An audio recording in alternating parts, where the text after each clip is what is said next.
गंगापूर तालुक्यातील भागाठाण आगाठाण चिंचखेडा ग्रुप ग्रामपंचायत अंतर्गत येणाऱ्या चिंचखेडा येथे जिल्हा परिषद शाळा आहे। या जिल्हा परिषद शाळेला काही वर्षापूर्वी 30/40 एवढी जागा कैलासवासी रामराव डुबे यांनी गावातील शालेय मुलांच्या भविष्यासाठी गट नंबर 3 मध्ये दानपत्र करून दिली होती। मात्र 7/12 उतार्यावर मालकी हक्कात कुठेही जिल्हा परिषद शाळेचे नाव नाही। असे असताना मात्र कालांतराने आतापर्यंत 5 गुंठे जागेवर शाळेने अतिक्रमण करून वॉल कंपाऊंड बांधले, असा आरोप कैलासवासी रामराव डुबे यांचा मुलगा भालचंद्र डुबे यांनी केला असून त्यांनी त्यांच्या मालकीच्या उर्वरित क्षेत्रात स्वखर्चाने बोरवेल घेतला, त्यात मोटार टाकली। मात्र मोटार खराब झाल्याने डुबे यांनी मोटार काढून घेतली। मात्र शिलेगाव पोलिसांनी एक दिवस भालचंद्र डुबे यांना चौकशीसाठी बोलावले असता ग्रामपंचायतने तुमच्या मोटार चोरीचा आरोप करून तक्रार अर्ज केल्या असल्याचे सांगितले। त्यामुळे भालचंद्र डुबे यांनी ग्रामपंचायतला चौकशी केली असता सर्व प्रकार त्यांच्या लक्षात आला व त्यांच्या वडिलांनी फक्त 1 गुंठा जागा शाळेला दान दिली असताना 4 ते 5 गुंठ्यावर शाळेने अतिक्रमण केले असल्याचे त्यांना समजले। तसेच शाळेच्या कंपाऊंड बाहेर त्यांनी जो बोरवेल घेतला होता व त्यात मोटर टाकली होती, ती मोटर जळाली म्हणून शेतकऱ्यांनी काढली। मात्र त्या बोरवेलचे व मोटारचे पैसे ग्रामपंचायतने परस्पर काढले व उलट बोरवेलमधील मोटार चोरी गेल्याचा आरोप शेतकऱ्यावरच करून शिलेगाव पोलिसात तक्रार अर्ज केल्याचे समजले। त्यामुळे भालचंद्र डुबे यांनी जिल्हा परिषद पंचायत समितीला तक्रार अर्ज केला असल्याचे त्यांच्याकडून सांगण्यात आले। मात्र कुठलीही कारवाई न झाल्याने अखेर 15 ऑगस्टला भालचंद्र डुबे यांनी आत्मदानाचा इशारा पंचायत समितीला दिला आहे। अशा आशयाचे निवेदन देखील त्यांच्याकडून देण्यात आले असून दरम्यान या प्रकरणावर प्रशासन काय भूमिका घेईन याकडे सर्वांचे लक्ष लागून आहे। या ठिकाणी जो बोर घेतलेला आहे तर ग्रामपंचायतचं असं म्हणणं होतं की हा बोर आम्ही घेतला होता आणि तुमच्या वडिलांनी शाळेला ती जमीन दान केली होती। ती शाळेची जमीन जी पलीकडे होती, त्यानंतर शाळेला जी पाण्याची आवश्यकता मुलांना त्यासाठी हा बोर घेतलेला आहे असं शाळेचं म्हणणं आहे किंवा ग्रामपंचायतचं म्हणणं आहे। तर याबद्दल तुम्ही काय सांगाल?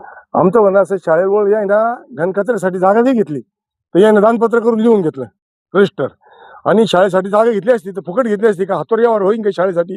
नाही होऊ शकत। यानं बळजबरी माझ्यावर आरोप आणि माझी जागेवर अतिक्रमण करत चालली।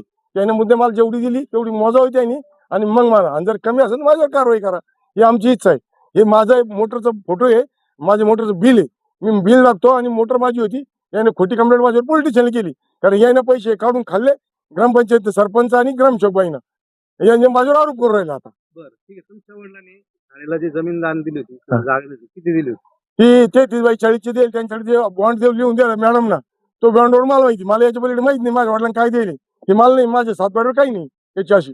आणि जी जागा दिली होती आपण आता शाळेची समजा बिल्डिंग असेल किती जागेवर असेल? ही जवळपास 5,500 स्क्वेअर फुटावर जवळपास आहे। ही 5,500 स्क्वेअर फूटची जागा सोडून हा बोर घेण्यात आलेला आहे? हा बोर घेण्यात आला। मी माझी घेतलेलं आहे, मी माझ्या वावर घेतलं। एकूण क्षेत्र किती तुमचे? माझं 4 एकर 3 गुंठी क्षेत्र आहे माझं सारे, गट नंबर 3 मध्ये। आता तुमची मागणी काय? माझी मागणी काय, शाळेवाल्यांनी जे अतिक्रमण केलं, अतिक्रमण वाटत शासन अतिक्रमण करतं शेतकऱ्याच्या याच्यावर, किंवा मला कुठली नोटीस देता, माझ्यावर कुठे कारवाई करता बुवा, जमीन मागणी काहीच नाही। मला कुठे कळलं नाही, चाललं बांधित, मला माहित नव्हतं माझ्या वडिलांना काय दिले काही नाही। पण ज्या अर्थी त्याने मागणी केली, तुमच्याकडे रेकॉर्ड काय त्याने केला, 33/40 सही शिक्का मारून सही दिली मला।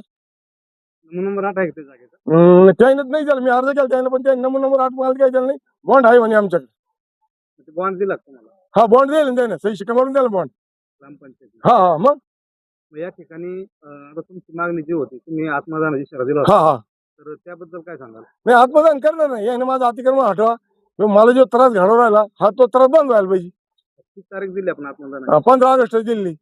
तुम्ही सांगताना सांगितले होते की व्हिडिओ ज्यावेळेस तुम्ही तक्रार करायला गेले आत्मदानाची, त्यावेळेस त्यांनी तुमचा आत्मदानाचा अर्ज घेतला नाही, तुम्ही त्यानंतर पोस्टाने त्यांना अर्ज पाठवला। माझा अर्ज स्वीकारी ना, आणि मला एनओसी मागायला लागले बीडीओ साहेब, ते म्हणे एनओसी लागेल तिथं आत्मदान करून देणार नाही। मी पोलीस बोलितो, पोलिस धमक्या दिल्या, मी 10-20 मिनिटं बसलो, म्हणलं बोला पोलीस, मला अटक करा, मला काही फरक पडत नाही, कारण मला आज मरायचं उद्या तुमच्या हाती मरायचं आहे, कारण ते माणसं मारायला निघले अधिकारी, त्यांना फक्त माणसं संपून टाकायचे आणि शासनाला गैरकानून काम करायचे, ही त्यांची मानसिकता आहे शासनाची का? आपलं काहीच नाही, यांना फक्त लोकांचे मोटरीचे फोटो काढायचे आणि लावायचे आणि पैसे उकळायचे आणि पोलीस स्टेशन माझ्या नावाची कंप्लेंट करायची, म्हणजे त्या जागा माही सारमा आणि मला जेलमध्ये घालायचं चालतं। शाळा आमची म्हणून जागा कंप्लेंट कोणी केली पोलीस स्टेशनला? ग्रामसेवक मॅडम आणि सरपंच होय. काय तक्रार दिली नेमकं? आमचे भालचंद्र डुबे तंटामुक्ती अध्यक्ष आहे आणि आमची मोटर चोरली शाळेची. अशी तक्रार दिली का? हा अशी दिली नाही मला. पियाला मी चौकशी केली, माहित होतं ना. मग पियासाने माझी सही घेतली आणि जॉब घेतला. याबाबत तुम्ही व्हिडिओला कळवलं होतं का? हा ना, वेळोवेळ कळलं माझी लेखी तक्रार आहे.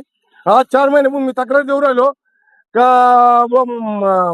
ही मोटर न वाजता पैसे काढलेले. माझी एक तक्रार मागे याच्या पहिले त्याने पोलीस स्टेशन याच्या पहिले माझी अर्ज आहे जिल्हा परिषदला व्हिडिओला याने बोगस पैसे काढले म्हणून. व्हिडिओने काय कारवाई केली? आणि काहीच कारवाई करीत नाही ते. का बरं? त्यांचं म्हणणं ही तक्रार खोटी. आता ते अधिकारी पाठराखण करू राहिले ना. कोणाचं? ग्रामसेवक मॅडम त्यांच्या सहकारी सारेचं. त्यानंतर व्हिडिओ साहेबांनी सांगितलंय की तुम्ही पोलिसांची एनओसी आणा आत्मदान. हा हा मग काय केलं तुम्ही त्यानंतर? नाही, पोलीस येणं शहराला ते पाहिजे. मग आता पोलीस स्टेशन मला तिथून सुटे येणं जाणं शक्य नाही. आणि दिवस बाय दोन मी मागच्या काही 15-20 दिवसापूर्वी मी अर्ज दिला अतिक्रम हटा नाही तर मी आत्मदान करणार 15 ऑगस्टला दिलतो. तर त्याने काही हटलं नाही. मग मी दिला अर्ज आणि अर्ज येऊन मी मग पोस्टन स्पीड पोस्टन टाकून दिली त्यांना.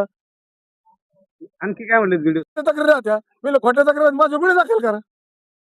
कारण त्यांचे अधिकारी आहेत पाहणे तुतुरमुतूर याने बरेचसे कामं केले. त्या कामात योग्य आहे की नाही, आणि जर कामाची चौकशी करा त्या कामात निर्णय योग्य असतात माझे गुन्हे दाखल करा. दुसरं किती बिल चालू आहे? हे आता हे मला सांगता येत नाही माझ्याकडे ना. नमस्कार, मी गुलाबाग. आज आपण आहोत गंगापूर तालुक्यातील चिंचखेडा येथे. आतापर्यंत शासकीय जागेवर गावकरी असतील किंवा नागरिक असतील यांनी अतिक्रमण केलेले आपण किस्से आणि भरपूर ठिकाणी पाहत आलो आहोत. आणि त्यामुळे असा महाराष्ट्रामधील एकमेव ही शाळा आपण पाहू शकतो की जिल्हा परिषद प्राथमिक शाळा चिंचखेडा येथे आहे. आणि ह्या शाळेला या गावातील एक शेतकरी होते रामराव डुबे यांनी मुलांचे शिक्षण बंद पडू नये आपल्या गावातल्या आपल्या लेकरांचं म्हणून 1 गुंठा जागा या शाळेला दान केली होती. त्यानंतर 30/42 जागा ही जागा सदर रामराव डुबे यांनी दान केल्यानंतर या ठिकाणी आपण पाहू शकतो की आज प्रत्यक्षात मात्र त्यांच्यानंतर त्यांचा मुलगा भालचंद्र डुबे यांनी याबाबत माहिती घेतली तर ग्रामपंचायतकडे याबाबतचा कुठलाही दस्तावेज उपलब्ध नाही. आणि या ठिकाणी प्रत्यक्षात हे जे बांधकाम आपण पाहू शकतो हे 3 ते 4 गुंठ्यावर या ठिकाणी करण्यात आले.